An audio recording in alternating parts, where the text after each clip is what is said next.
Welcome to Mamamia Out Loud, what women are actually talking about on Monday, the 21st of July. Excuse me, I went on holiday and our tagline appears to have changed again. What's going on?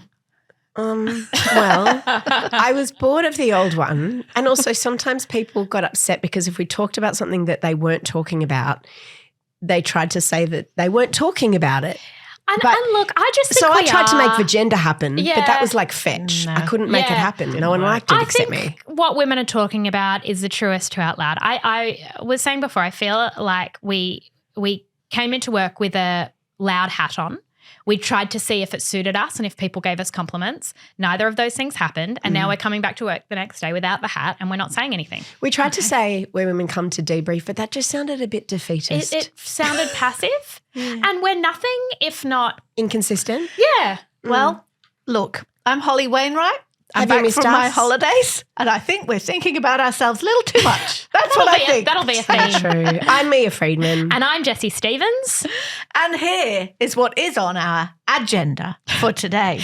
The moment that brought the internet together, we need to unpack in a revolting amount of detail the Coldplay kiss cam discourse. Can't wait. Also, my imaginary friend Gwyneth Paltrow is the subject of a tea-soaked new unauthorised biography, or is she? Plus, main character energy is ruining our public spaces. People are pooing in public pools, and Adults. Other things are happening. But our adults. Yeah. Our newly returned Europe correspondent has some stories to share. But first, I just wanted to thank the Out Louders for all their lovely messages at the end of last week after I shared a story about pregnancy loss. I was inundated with messages, all of them so kind. Like our Out Louder community is just remarkable. And I was listening to an episode of Ezra Klein recently, and he was speaking to this person who's a Buddhist. And the Buddhist was saying that there's a story that they tell about a woman who's grieving. And the Buddha says, if you want to recover, you just have to go and find this mustard seed. But you have to find it. You have to go around and ask this whole village and find it from someone who has never experienced grief. And so she goes and tries to find this mustard seed. And of course, every house that she enters, they too have their own story of grief.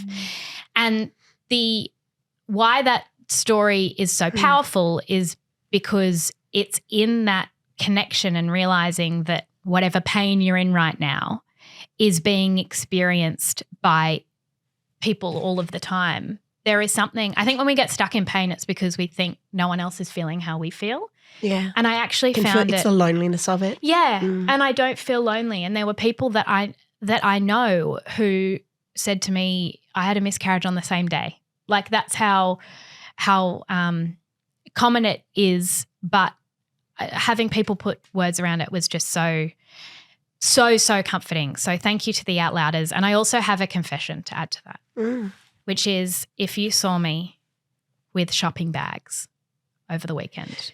It couldn't have been you because you're not buying anything new for a year. This is 2025 is don't buy anything year for Jessie. Friends, I was feeling pain. Your word of the year is thrift. I thought, what would Mia Friedman do? And what would she do? She'd go and buy some things. She really would. Mia, it helped. I'm sorry. I've been thrifting, but trying to get secondhand jeans is too hard. And so I went, you know what, Jessie, be kind to yourself and go and buy some new things. And it did help. I'm not going to do it again, but I just have to confess because I'm sure Out Louders saw me and I'm sure that they were going to write an unauthorised biography about the time Jessie broke her promise. I recommend it. Some people eat their feelings. I shop for my feelings. It does help, Mia. It does help. It does. Jessie, I listened obviously to what you said, and like all those Out Louders who contacted you, I just thought it was brilliantly put, and thank you for sharing it because now they're making you feel the way you made them feel. This time a week ago, very few people knew the name or were familiar with the face of CEO Andy Byron. A married man and father of two, Byron decided on Wednesday night to attend a Coldplay concert in Boston, which would, as it happens, blow up his entire life. So here's what actually happened. Coldplay was playing the Jumbotron song when a kiss cam landed on a man and a woman cuddling, and they were watching the stage. Is a kiss cam supposed to be, I know this is a really dumb question, but, there are no dumb questions. When the camera lands on you, you're meant to, like, do a little performance for it, aren't you? Like, do a kiss, like, sort of play to it. And this is a thing that happens at Coldplay concerts, right? And some football games. Yes, and they go and scout, like the videographer who's there goes and scouts people and sort of says, okay, let's go to these people, they look quite cuddly. And so went to this couple, but something really unusual happened, which was that they jumped apart and immediately attempted to hide their faces. And Chris Martin, who's the lead singer of Coldplay, said, whoa, look at those two. Either they're having an affair or they're just very shy. I hope we didn't do something bad. Ooh. Now, we can argue about who might have done something bad, but something very bad did indeed happen.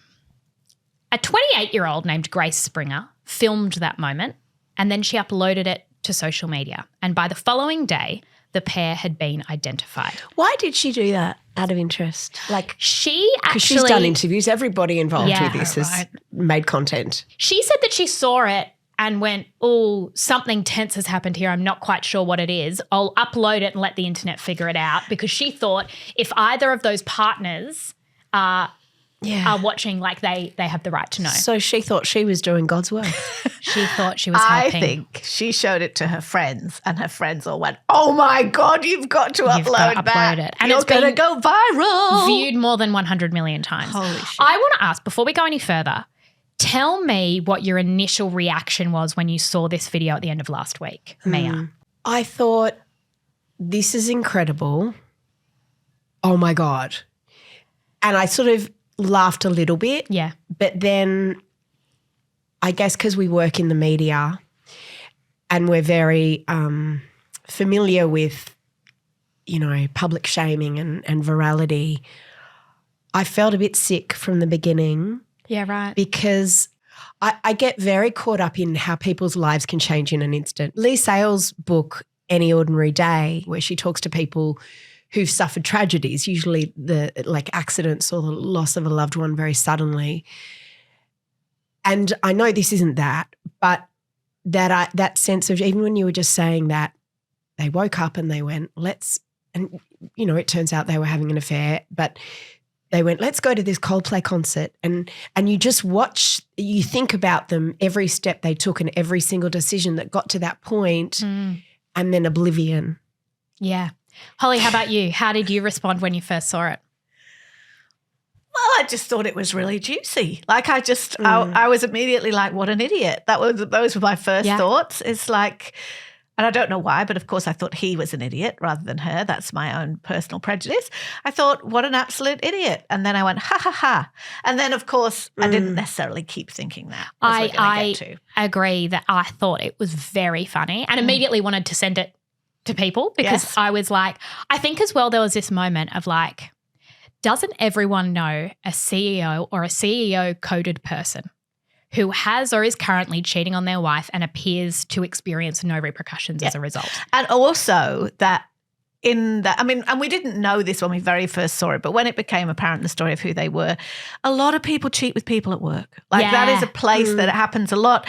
And if those people are particularly senior, often a lot of people within the business will know that that's happening, but it's just all accepted that we just don't talk about it and all those kind of things. It was really, originally I thought, oh, imagine if they were all, like the whole team was there. That isn't what turned out to have happened. But I told myself many stories. And then I started to see all those like letters to this man's wife and everything on the internet. And I was like, oh dear. I sound a bit sanctimonious when I say that, like what I said before, because it's not like I also didn't go, yeah, that was juicy. And I wanted to know, of course, I wanted to know more. Yeah. Who's she? Who's he? I was hungry to know the story. So the more came, as happens with the internet. Byron is 50. He is the CEO. He was the CEO of Astronomers, which is a tech firm. And the woman he was with was revealed to be Kristen Cabot. She is the chief people officer, the same company. And there's ambiguity about whether she is still married or recently separated, right? We know that Byron married 2 kids.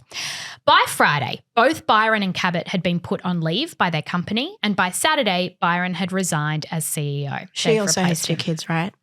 I believe so, Was that, do you think that the put them on leave and resignation was inevitable?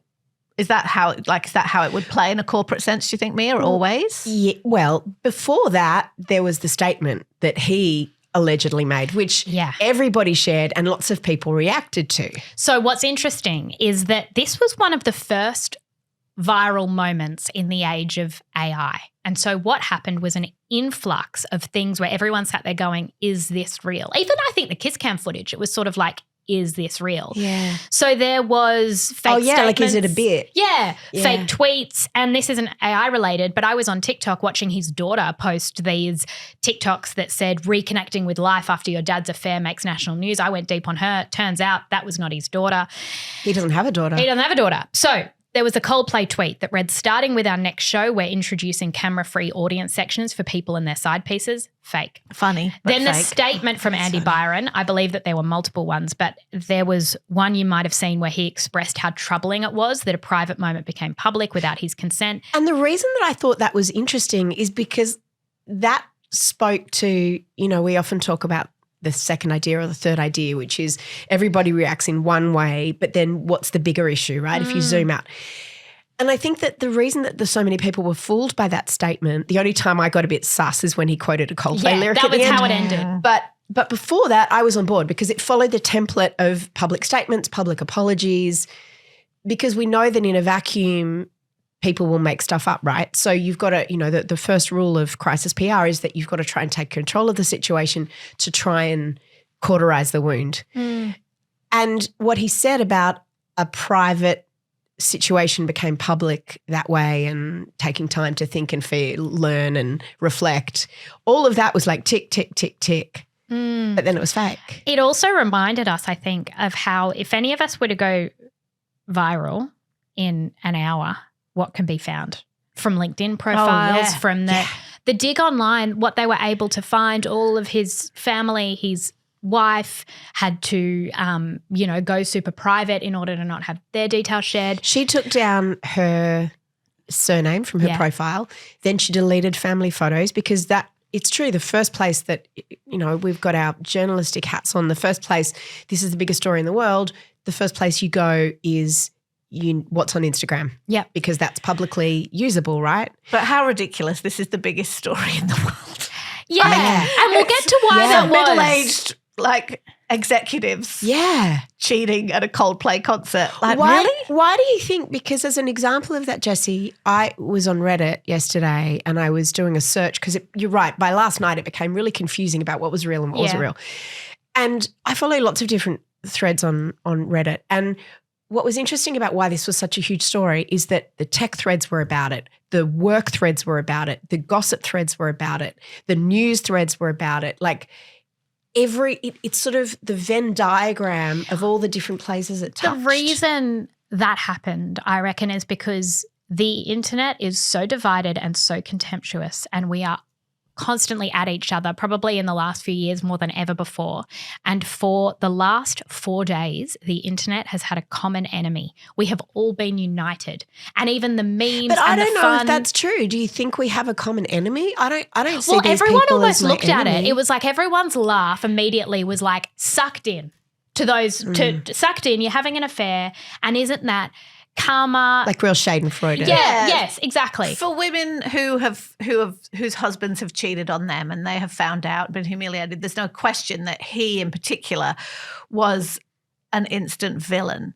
But unfortunately what has happened, which is always what happens, is that then, as you've said, Mia, his wife gets her privacy horrifically invaded. Her picture is all over the internet.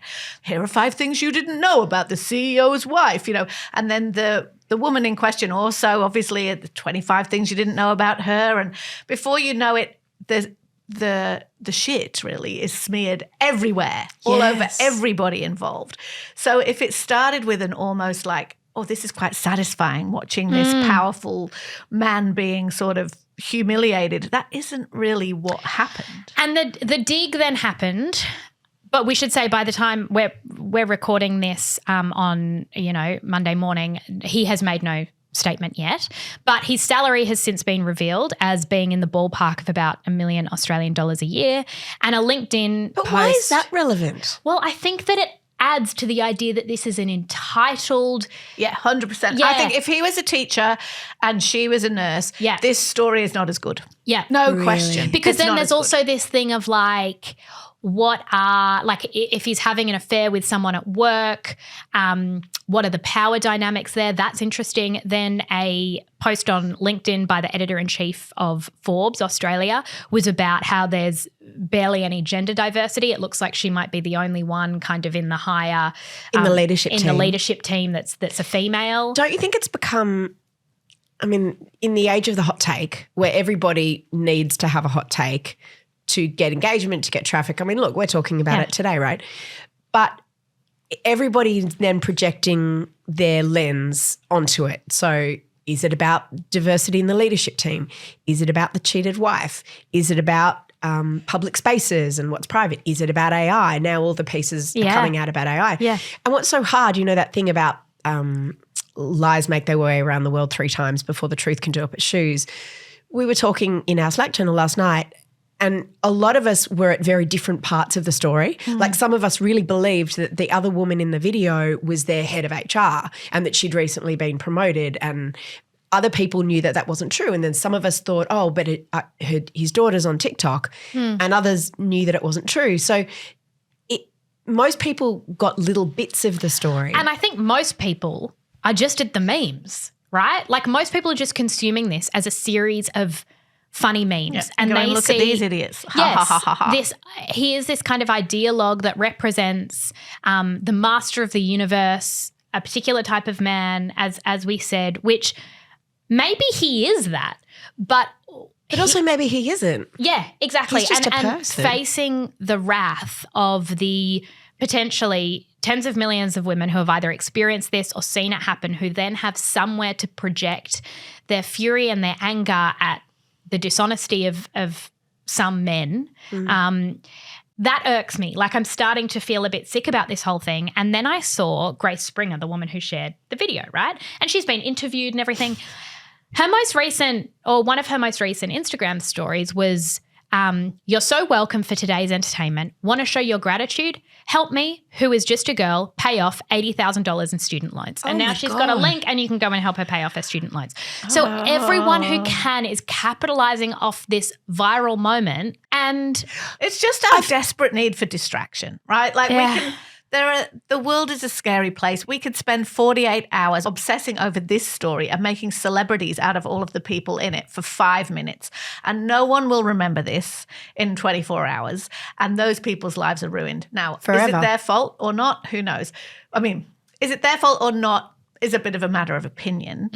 But there's what's interesting let's stay on that for 1 second, because I'm interested in the idea of the punishment and the crime, right? Yeah. So I think we can all agree that what they did was not good. We don't know. It doesn't appear to be good. Who knows? Maybe he and his wife were separated and have been separated for a long time. You're right. She has not spoken on the record, nor has he. We have no idea. So a lot of assumptions are being made here, right? So, you know, if we all agree cheating's not good, if that's in fact what happened, but what should the punishment for that be? Should it be that your reputation is forever destroyed, that the entire world is united in laughing at you, that you lose your career, that you lose your means to feed your family, that you are utterly, abjectly humiliated?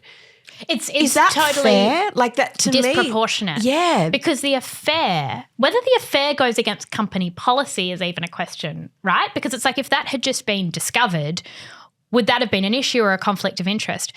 But the kiss cam element, what I like to think about is what if they just kissed? And they just kissed and this would never have gone viral? It's true. It wouldn't have gone anywhere. It was the reaction, which I completely understand why they reacted like that, but it was that kind of suggested some guilt. I understand why Chris Martin kind of went, oh, that's a bit awkward. If he hadn't have said what he said, it probably, which is, I'm not saying we should be blaming Chris Martin for this, but like if he hadn't have said what he said about either you're cheating or you're just very shy, then Grace, the young woman who posted this, probably wouldn't have thought twice about it. No one would have thought twice about it. You're right. But their guilty reaction to it started the story. In point about what they deserve for that, Mia, you're so right. To be honest, I mean, again, this is assumption just as much as it's an assumption to pretend we know the inner workings of either of their marriages. His life probably isn't going to be ruined. Like high-profile CEOs have got away with all kinds of affairs for a very long time, and they get another job, and it might just be a quieter job, but, you know, no one knew who he was a week ago, and no one will know who he is in a couple of months. But the collateral damage around him. I don't agree. I actually don't agree with that, because the world he works, I mean, he's not Jeff Bezos, right? So, yes, you're right. Someone like Jeff Bezos and Mark Zuckerberg or Donald Trump, nothing's going to touch them. But it doesn't really matter. Even the feeding his family point, it's like when you see the salary, there's a world in which we all kind of go, which is he'll why be fine. I think that the he'll be fine thing is why people feel comfortable laughing about it. You know how I said before, this is a different story if he's not him. I'm not saying that's right, but that's why, because we don't really feel like he's going to be a victim. We've all read a million stories about men who've harassed women at work, never mind had affairs, but still go on to get another good job and another good job, another good job. What's also interesting about this, though, and we're going to talk in a minute about how we all want to be main characters now, is this is the sort of stuff that only used to happen to famous people. Like, who could forget those paparazzi pictures of Kristen Stewart pashing her director, Rupert Sanders, when she was still with Robert Pattinson? And there were these paparazzi pictures, they're some of the most famous ones of all time, of them canoodling somewhere in a canyon in LA or whatever. And it went around the world in an instant. His wife, her relationship. But this used to be, that's what happens when you're famous and you've courted the attention and you've asked for it, and then you have no privacy.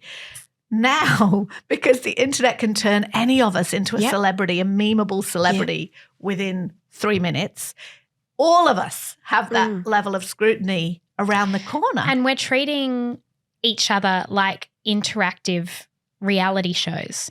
And the kiss cam, or the idea of being, we were at a show on Saturday night. Nikki Glaser, who is a comedian, she hosted the Oscars this year. It was an outstanding show. It was so good. And she made a joke about this, which I thought was actually quite funny, where she went around and showed people on the screen. And even as she was doing that, I went, that's my worst nightmare, to be broadcast in front of all these people, 5,000, 6,000 people. But then the idea that you could then be broadcast to whoever chooses to film it is a whole other ballgame. But then they eventually, the last one that they got to was Lisa Wilkinson being embraced by Hamish Blake, which was the joke, which was actually very funny. But then, of course, someone filmed that, and then that's gone viral as well. So the platform of it, I think, is just terrifying. The saturation, like there's no one of any generation. Presumably, I've got a friend who's overseas at the moment, and she was in Nairobi in an Uber, and the Uber driver, who didn't speak English, was laughing with her about it and about Coldplay. And it's the scale that's hard to get your head around. Yeah, it's this connective. It ends up being connective tissue between people. It's small talk. It's fodder. It's stuff for a comedy show, and everyone wants the next installment. Yeah. So my question is, when will we walk away from this story? What will satisfy our appetite for resolution of this narrative? It probably depends what happens next, right? Because there's a world where the woman in the video decides to come out and tell a story and do an interview, or the wife comes out and does that, or, you know, they perpetuate the story in whatever way that will keep it going. But there's also a very strong likelihood that this will die away very quickly, like all our memeable internet obsessions do. And in a couple of months, we'll all be going, can you remember that time when we were all obsessed with that CEO? Whatever happened to him? I hope it so. kind of depends what happens next. 16-year-olds will be voting in the next UK election. When the Labour Party won government in Britain last year, one of their key manifesto promises is that they would lower the voting age from 18 to 16, and they're doing it. And I have a question. Yes. Why? Because the people who would maybe be excited about that would have not been allowed to vote in that election, right? Why is it so popular? So, yes, why is it so popular? Why would you go, you know what? My children need to be able to vote. Well, when you think about it, it sounds kind of wild, but even here in Australia, it was only in 1973 that they lowered the voting age from 21 to 18. So it used to be seen as ridiculous that you would let anyone between 18 and 21 vote. The adults were 21 and that was it. And whether it's true or not, there is a sense that young people will vote more progressively. Yeah, but so often it is popular with left-wing parties, but that doesn't actually turn out to be true. But the argument is that at 16 years old, you can work, you can pay tax, and you can fight for your country. So and have sex. Why can't you vote? And that seems to have a lot of resonance. You can make a baby. Here in Australia, independent MP Monique Ryan is going to table the bill here too. It was last tabled here in 2018 by the Greens. So it was chucked out because one of the arguments here is, but we have compulsory voting and can you make a 16-year-old vote? But Monique Ryan's bringing it back in light of the UK thing and saying, well, why don't we make it so that it is compulsory, but you won't fine them if they don't do it. So it's kind of like soft compulsory. So it looks like it might happen here too. What do we think about it? I feel surprisingly not that passionate about allowing 16-year-olds to vote. Like I feel as though as someone who considers myself progressive, it is something that I should be fighting for. But I keep hearing the argument, young people, they're the ones who these policies are going to impact the most. And I find that kind of a weak argument because it's like, yeah, you could say that about 5-year-olds. I don't think 5-year-olds should vote. Like there is something about civic understanding and comprehension and political knowledge and all that kind of stuff that I think comes with voting, and they say 16-year-olds can be taxed, right? Yeah, so that seems to me to be a sensible argument. If I have to pay tax, I should have a say. Yes, but isn't it that if you earn less than about $18,500 and you don't pay tax, so most 16-year-olds aren't paying tax, they're not paying rent, they're not that they're not impacted by policies, but I think of myself at 16 and my level of engagement, even myself at 18 and my level of engagement, and I think I didn't know what I was doing. Mia, what do you think? I'm stuck on the idea of 5-year-olds voting. Like, just put up your hand. Bless. I don't know. I really like wrestling with this issue because I think the idea, if it's not compulsory, the people who will vote will be the ones who are really engaged. The reason I love compulsory voting is that, you know, it's good for moderation. Yeah, it's good to sort of get a bit of a common denominator, not necessarily the lowest, but a common denominator. I'm also really interested in this idea of all the things, as you say, Hol, that you can do at 16, but you can't drink alcohol until you're 18. And I'm interested in that. I was really interested that you could join the army at 16. I fact-checked that because I went, can you? And you can 16 and 6 months. And also, you know, you said not that many 16-year-olds are working, but plenty do. You can have an apprenticeship. You can learn a trade. That's a really good point. In fact, not all 16-years-olds are at school. So that's a good point. I think I'm all for it. I think if the policies of the country impact you and you're of that age, what's interesting to me about it is that in so many other areas of our culture now, we're extending childhood. Yes. Like we're very much about infantilizing people until they're about 25 these days, it seems. So this sort of almost seems countercultural to say, yeah, but 16-year-olds are, you know, are savvy enough to be able to vote. But personally, I think they are. I know that when I was young, I felt very passionately that I should be able to vote before I was 18. And I think I probably knew what I was talking about. Because Austria, Germany, Brazil, they've all changed their voting age to 16. It does look like we're going that way. And in Britain, and also in terms of numbers, so in Britain they think this is going to add a number like another 1.5 million people to the electoral roll, but it's not compulsory there. Here it wouldn't be anything like that number because our population is a lot smaller, so it probably wouldn't be the decider, but it would definitely make campaigns more interesting. Main character syndrome is ruining public spaces. That's the title of a piece I read this week by the writer Molly Barth on Substack. And before we unpack it, I want to do a quick glossary of what main character syndrome actually is. It's the delusion that you are the centre of the universe, like a toddler. Is it a delusion?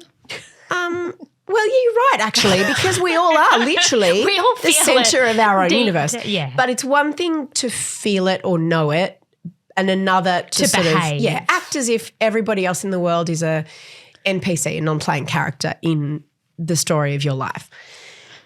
You can kind of trace it back to the introduction of the front-facing camera on the iPhone 4 back in 2010.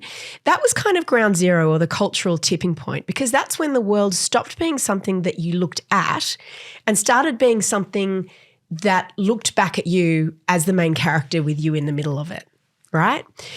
And in this piece, Molly Barth says that it's kind of made us all seemingly oblivious to just how annoying we are in public.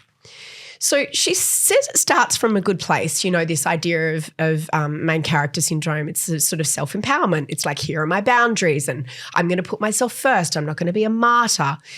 But it can really mutate quite quickly into a type of oblivious narcissism. And she gives some examples of things like, you know, talking loudly on the phone in public at the movies or on public transport or in cafes or playing a YouTube video on a train. Yes, really or loudly. someone's phone pinging in a yoga class. This was a fairly extreme example. It's been a while since I've been to a public pool, but in the UK and in parts of the US, there have been reports that they've had to empty and close public pools because people have been pooing in them. Not children, adults who just couldn't be bothered to get out and go to the bathroom. Do we know couldn't be bothered? I immediately, and maybe this is my own context, but I look at that and I think of whether it's people with disabilities, people who are older. Like, are there instances where adults? Yeah, I would want more details on that. It seems to be something that's rising. What is rising is things like That's a public bad word. urination. Like public urination to me is the That's idea that maybe a you're in better Rome example. and you're weeing on the street as a Okay, yeah. tourist. Yeah. Not cool. Don't pop a squat Yeah. in the middle of Rome like Holly did. Yes. She didn't really. But it also has had an impact on tourism. And I want to just link to a story that I've been reading about and haven't really understood until now. There's been a lot of protests in some of the big European cities over summer about over-tourism. You know, we saw some in Venice. There have been some in Rome. The Louvre closed for a day because the staff just said, it's just too many people. We can't take it. Hol, you have returned from the front line of main character syndrome, which is Europe in summer, right? Yes. What did you see? Were you an NPC in other people's holidays? It's so funny because I've just come back from a holiday where I went to all those tourist hotspots with my family. And that is not something that we do every year, certainly not. We went to London, Paris, Rome, and then we spent a week in Italy with my family and Manchester. But funnily enough, I didn't have to fight off that many influences in Manchester. I don't know where they were. No viral restaurants in Manchester. I haven't been to Paris since I was 21, right? So, like, this is a long time. Things have changed, friends. Things have changed a great deal. So here's one of the things. My daughter's 15, and I don't want to embarrass her, but I'm going to ever so slightly. She knew she was going to these cities, and she had a shot list prepared for pictures that she wanted. And in my head, I thought, isn't that cute that my daughter has done a bit of research and she's excited that when we go to London, she knows that there's this thing called Big Ben. She knows she wants a picture with it. When we go to Paris, she knows there's this thing called the Eiffel Tower. She knows she wants a picture with it. That's real cute. Which right? 10 wants years to ago, see. when I went overseas for the first time, I was doing the same thing. Like I went, I can't wait to get a photo with the Eiffel Tower. Great. But no, she has saved to Pinterest, and as I found out, she is not alone, this particular shot that you've got to get when you go to London and you go to Big Ben, and there's a phone box in a certain place and whatever. And I'm obviously an indulgent mum who's excited that my daughter's excited. So I'm like, let's go there. Let's go and get you this picture. What's so special about it? Like, It's just a really good view. So you get a London phone box and Big Ben in the background and probably a London bus. It's like iconic. composition. Right? So you turn up to this phone box and there is a queue. Like, I'm not joking. This is not a official sightseeing anything.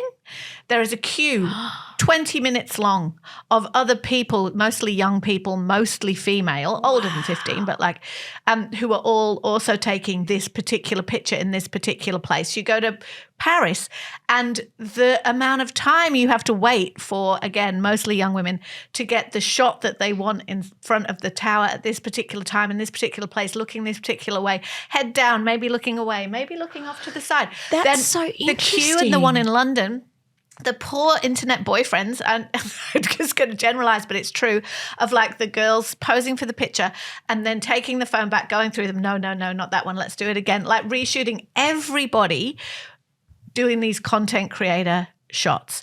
It is very different. That is new energy. Everywhere we went to, when we were in Rome, we went to the Trevi Fountain very, very early. I'm not that bothered about the Trevi Fountain. I mean, obviously all of that stuff's gorgeous.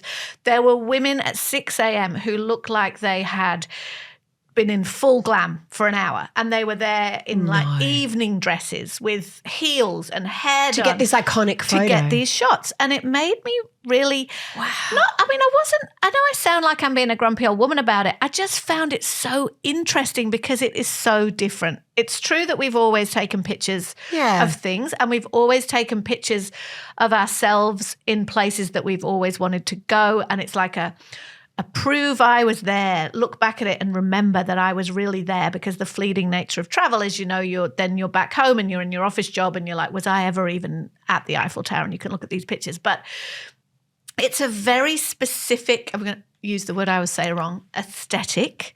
It's a very specific type of person, and there are so many of them, and it's really something new. And I could only think of it as main character. I think there are a few different things that are like coalescing at the same time. The first is that, when my mum went to Europe for the first time, when you took a photo and you got it developed, you could only really have one. There wasn't unlimited, right? And now you've got unlimited data. It's not even like a memory stick. It's like you can take 300 photos if you want to get the right one.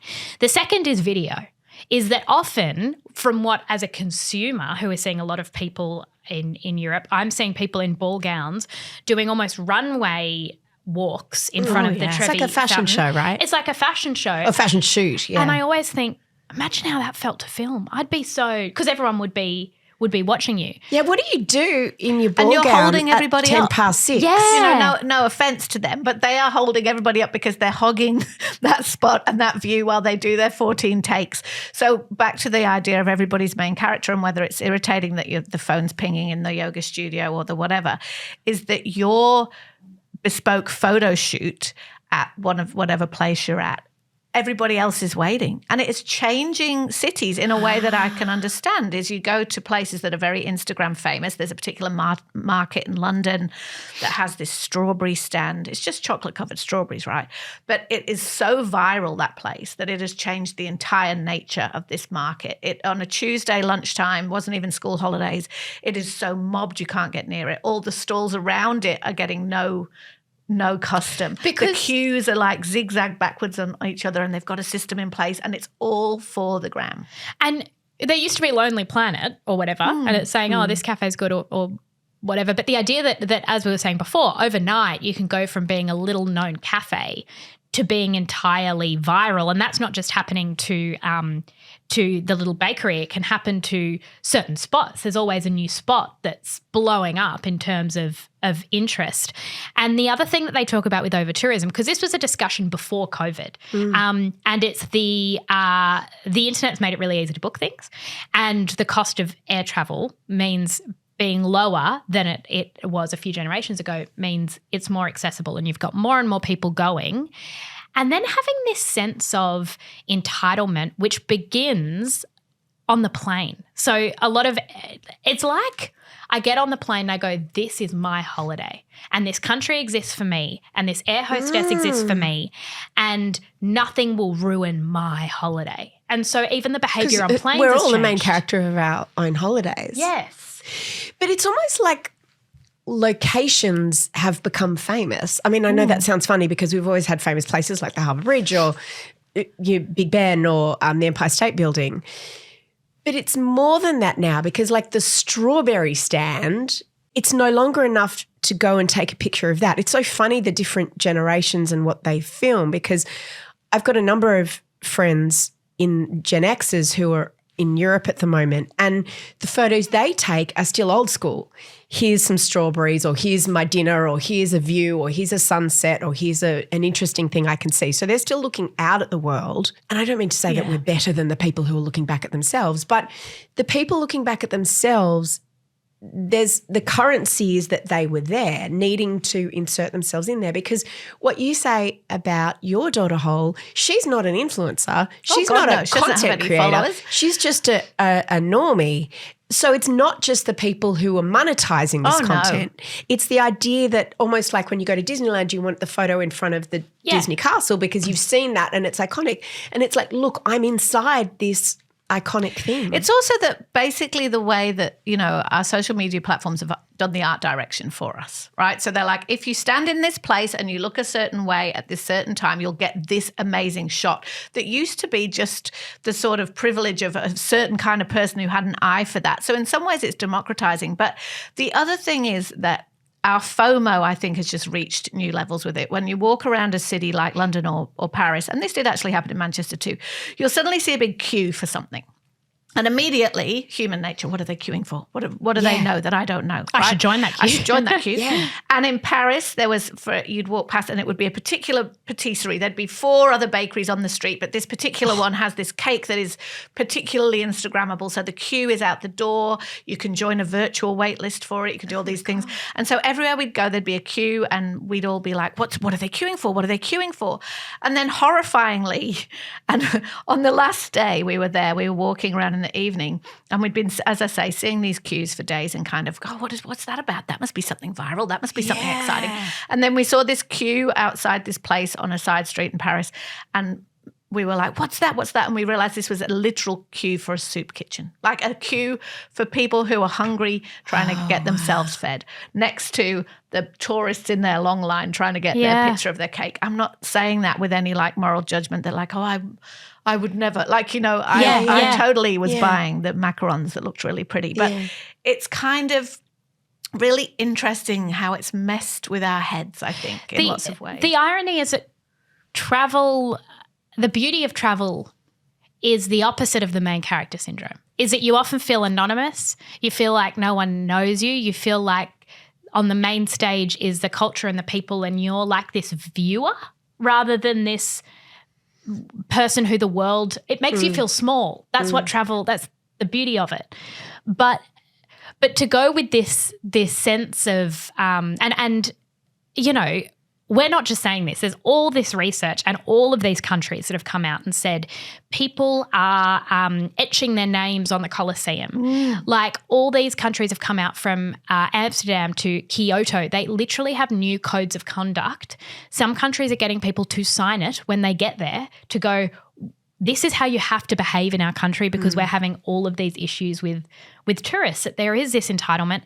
I also wonder, I think it is a Western thing. I think that it's a Western entitlement to like, you just come to this country, you see it in Bali, where it's like this total disregard for cultural sensitivities about things and there's some very main character syndrome, and posing or being really insensitive to cultural or religious sites, like that kind of stuff is all over Europe. It makes you realise we were in some beautiful churches in Italy and there's one where some people are literally lying on the floor in the middle of a cathedral trying to get a photo of their friend leans over them to get the shot of them doing the peace sign underneath the amazing fresco or whatever. And I'm not a religious person, but I found that insensitive and a bit ick. And the problem is you see it though, and the other little thought in the back of your head, and certainly if you're, I mean, I didn't, but you're like, oh, that would be a good shot. Yeah. And then before you know it, you're probably joining the queue to lie on the floor in this centuries-old cathedral and do a peace sign in front of the Virgin Mary. Look, I might have been on holiday, but don't believe for one second that when my imaginary friend Gwyneth Paltrow was on the gram making paleo lobster Benedict for her husband the other day, I wasn't right there with her. What a relatable queen she is. I saw her making a tuna salad for him. Gosh, she's been cooking for him a lot. Tuna He's salad a lucky guy. is easy. Looked tasty. Paleo lobster. Anyway, bless her. Anyway, while she was doing that, I like to imagine that her lawyers were likely on the phone to People magazine because they were about to publish a cover proclaiming all the juicy gossip about Gwyneth from a new unauthorized biography. This book is written by this woman called Amy Odell, and it's being tagged as a bombshell book, bombshell in big letters. Mia, what's an unauthorized biography? And is Amy Odell, is she a big name? Or should Gwyneth have been worried about this? People in the industry know who she is, and by that I sort of mean media, fashion, that sort of adjacent world. She is an author and a journalist. She wrote the very, very well-received and successful, also unauthorised biography of Anna Wintour in 2022. What does unauthorised mean? Unauthorised means it's not with the overt cooperation of the subject, and they don't have any power over what you do publish, who you do talk to. And there are different versions of authorised and unauthorised, right? So people often prefer, and the opposite of that is an autobiography, which is you have complete control because you're writing it or a ghostwriter writes it with you. people often prefer unauthorized because it means that you get the full story. But then there are some that are really salacious and trying to tell a particular juicy story. And then there are others that have for example, with the Anna Wintour book, she didn't try to shut it down. Now, if Anna Wintour hadn't wanted that book to happen, she would have told everybody, do not speak to Amy Odell. She didn't do that. Now, Gwyneth Paltrow didn't do that to Amy Odell either with her book. Was Anna Wintour's flattering? I read it and it's the definitive biography of her, and Anna probably won't ever write a book about herself, but it was really well done. She interviewed over 220 people for that book, I think about the same for the Gwyneth book, and it was very comprehensive. So it wasn't, some unauthorized biographies will just have an unnamed source and read like the Daily Mail, but these books are extraordinary pieces of journalism. So Holly, can you tell me what we know? What did the people say? What I'm interested about this is about whether or not Gwyneth is in on it, right? Because it's described as a bombshell book. It's not actually out yet, and there's an NDA on it, but People had an exclusive. Now, People magazine is still widely regarded as the celebrity's mouthpiece. If any gossip magazine, as it were, has any credibility anymore, and forever really, it's People magazine. It's where celebrities go to confirm or deny certain stories, to do exclusives back in the day when that was a big thing. And so the fact that it's a People that they have the first extracts of this book is meaningful. The other thing that might mean that Gwyneth is in on it is, as far as we can tell, there doesn't, despite it being called Bombshell, there doesn't seem to be a smoking gun here, right? It seems to be, things that we know so far is that she considered Brad Pitt to be a bit of a dullard, and she says things like, we came from very different backgrounds. I had to teach him about the different types of caviar in restaurants. And didn't she say he's dumb as shit or something? She is alleged to have told her friends that she thought he was dumb as shit. There's a suggestion that maybe she cheated on him, and there's a suggestion that maybe Ben Affleck cheated on her. There's some stuff in there about why her and Madonna's friendship ended. I liked that bit. Yeah, which was that that Madonna and Lourdes gatecrashed a family holiday of Gwyneth and Chris Martin's, back to our friend who likes to out married cheating couples, and that Madonna was so awful to her daughter that Chris was like, we can't hang around with that woman anymore. She's awful. So there's stuff like that. I don't think Madonna would be a very good hang. I reckon she'd be quite a good I also read in that excerpt that Gwyneth said that Ben Affleck is very good at cunnilingus. Yes. And she really liked having sex with him because he gives such good head. Yeah. So there's that kind of juice, but there doesn't seem to be like a really, really awful thing. But here's my question, is if you were turning a blind eye to a biography about yourself, because as Mia's already said, it looks like Anna Wintour, Amy Odell has said this herself. She was working on that book for 2 years and she was kind of getting nowhere. And then Anna Wintour heard, obviously, that she was doing it and agreed to hand over a list of contacts for not to talk to her, but to say, these people will talk to you. Because say if someone called you, Jessie, and said, I'm writing a salacious book about Holly, you'd say, I will tell you nothing because I'm a loyal and honest friend. But if I said to you, it's all right, babe, talk to them, it'll be okay, then you would, right? More likely, obviously, they'd be writing books about me, but let's play along. But would I do that if I knew you were going to make me sound like a snobby idiot? Well, what's interesting, right, is that I think the context of this being US is libel laws, right? So this is going to be written regardless. There is nothing that is going to stop that book being published. There was an unauthorized biography written about Tom Cruise.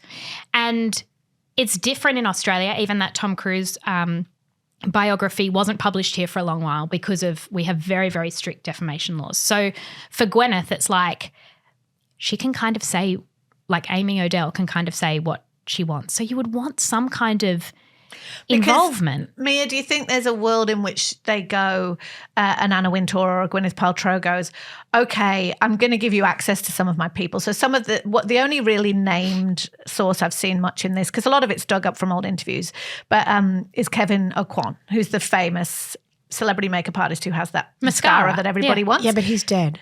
Oh, of course he is. Yeah. Yeah. So that's easy. Yes.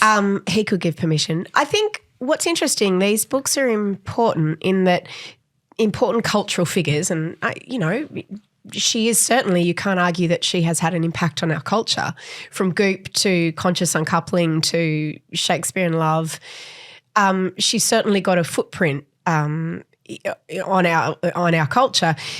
It's a worthwhile exercise to have one sort of place where all of that is examined, the influence that person has on the culture.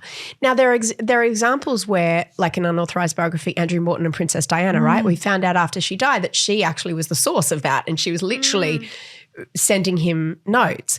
And then there are others. It very much depends who the writer is. Kitty Kelly was a very famous biographer in the 80s and 90s, and she would write like pretty trashy, like sensationalist ones.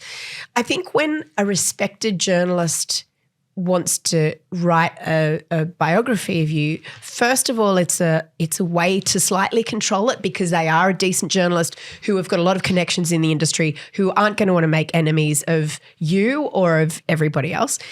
And so it kind of plants the flag in the ground and stops more salacious books from having any credibility. And also, from everything I've read about Gwyneth's approach to this book, is that people have talked shit about her and gossiped about her since she first came on the scene. And she's very much, there's no point in shutting it down. I think she's changed her view of that, because back in the 90s, Graydon Carter was working on a cover story for Vanity Fair about Gwyneth Paltrow, and she moved heaven and earth to try and get that shut down, and she was successful for many, many years. It ended up coming out years later in a much watered down form. But, I think it's also flattering. Do you think it's so? Not necessarily the book, but the idea that someone would write one about you. She's doing a lot of interviews and stuff lately, so she's obviously prepared to be more public than she was, as you say. But I heard her say on one of those podcasts recently, when someone said, "What's the worst misconception out there about you?" She said that I'm a snob who's out of touch. Now, everything I've read in this book doesn't help, from the caviar to the, Ben Affleck was too much of a guy's guy and all that kind of stuff, certainly doesn't help that view of her. But do you think there's a world where you go, if you don't write the worst things, I'll let you have access to the not so bad, but not flattering things? But then I saw because it keeps her culturally relevant. The headline going around, which was that maybe at the end of school or something, she said her biggest fear was obesity. Things like that can do a lot of there's damage. A lot of stuff in there that makes it, well, that's what was written about her in the yearbook. Yes. That it would be her worst nightmare. So it certainly reinforces everything about privileged, waspy, skinny white lady, who breezes through life, Nepo baby, all that stuff. It's all seems to be in here. But there isn't anything in there so far that we didn't all already know. I couldn't think of anything worse. I could not think of anything worse than having 200 people go on the record to bitch about you to a stranger, to then be read by millions and millions of people, and there is not a single thing you can do about it. Like that. But you just said they were all bitching about her. They won't all bitch about her. Like, a lot of people will say lovely things about her. The thing about a source, right, is that, like, yes, Holly, I'm loyal. And so I probably wouldn't say anything. A source often has to feel something quite strongly about the subject. Yeah. So someone you pissed off at work. Yeah. If someone asked me about someone I felt kind of neutral about, I'd be like, I don't really have anything to say. They work hard and whatever, right? But it's people with an axe to grind or and there is not a single person on the planet who wouldn't have someone they've come across who doesn't have a terrible story to tell about you. Yeah, but the choice of journalist, or the knowing who the journalist is, Amy Odell's not interested in writing either a hagiography, which is just a puff piece, or a trash book. Yeah. She's not. And I think I've been asked to contribute to profiles about particular high-profile people before. And it's actually after you check with them that they are okay with you talking to the journalist. And often I've had them done of me before, and they say, oh, who could we talk to? And you give them a few people who will say something really nice about you, and then they go and find people who will say awful things about you. But I had to do one of Zoe Foster-Blake for a profile that the Australian Financial Review were doing.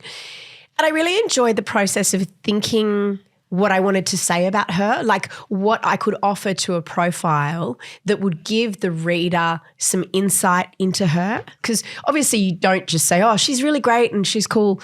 Like, I had to actually – be specific. And for her I was like, Zoe really knows what she wants to do and what she doesn't want to do. And even though there's a lot of pressure to like be an influencer and be this, and she pioneered a voice that a generation of young writers in Australia have tried to copy. And she was also the first one in Australia that gave a brand a voice. And all of these things are very specific things, but that profile was not just a suck up puff piece, but it was interesting to read and it was interesting to contribute to. So I've ordered the book. Have you pre-ordered it? Of course I have. You heard it here first. Ben Affleck gives good head and everything in this book is true. That is all we have time for, Out Louders. It is very good to be back with you. Thank you to wonderful Em and Amelia for filling my seat while I was gone. And thank you to our wonderful team for putting this show together as they always do. We're going to be back in your ears tomorrow. Bye. Bye. Bye.